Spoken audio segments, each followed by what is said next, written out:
बिल्कुल गर्मा गर्म खबर आ गई है साहब, और यह पता चल गया है कि मोदी जी 2014 का चुनाव कैसे जीते थे। हाँ, ये 2025 में हम लोगों को पता चला है, 11 साल। मुझे हमेशा से ये शक था और मैं बार बार आप लोगों से बोल रहा था कि अब बीजेपी पर यह आरोप लगने जा रहा है लेटेस्ट कि साहब बीजेपी ने 4-5 लोगों की, एक ही शक्ल के लोगों की, अपने कार्यकर्ताओं की क्लोनिंग करवा ली है।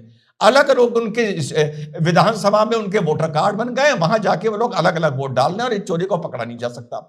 लेकिन अब एक लेटेस्ट खबर आई है, और लेटेस्ट खबर आई है संविधान दिवस पर। ये कांग्रेस के सांसद भी हुआ करते थे, कुमार केटकर, इनको आपने शुरू में टीवी पे बहुत देखा होगा, आजकल कम नजर आते हैं।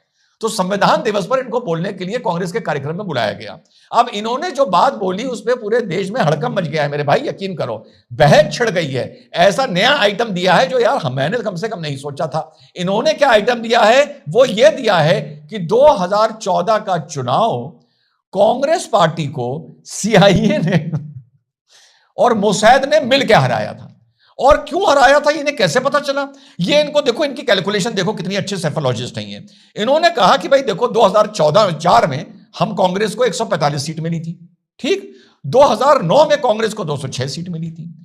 इस हिसाब से 2014 में आराम से 272 सीटें मिलनी चाहिए। कसम से, ये देख रहे हो ना, अब इन लोगों का इलाज यही रह गया, ये जहां दिखे जाली मार के इन्हें पकड़ लो और छोटे हाथी में डाल के कहीं दूर छोड़ाओ और मोबाइल इनसे ले लो। यानी अब लेटेस्ट ये आई है। और क्यों किया है ये भी तो सुन लीजिए।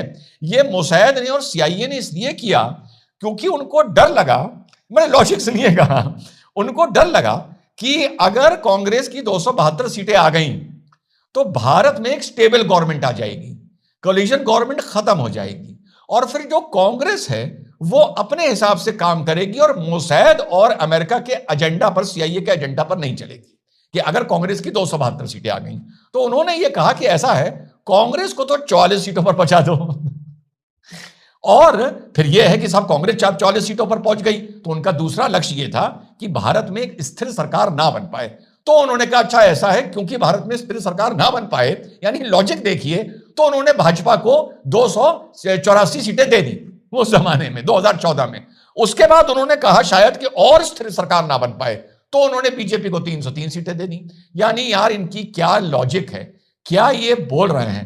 पहले भी मैंने ये वीडियो बनाया था और पहले से बोलता आ रहा हूं कि इन लोगों को अब ये पता ही नहीं चल रहा है कि हम क्या बोल रहे हैं, क्या लॉजिक है, क्या उसके तार हैं। सिर्फ इन लोगों को यह कह दिया गया है कि आपको बस बोलते रहना है, जो समझ में आए बोलो, पर बोलते रहो।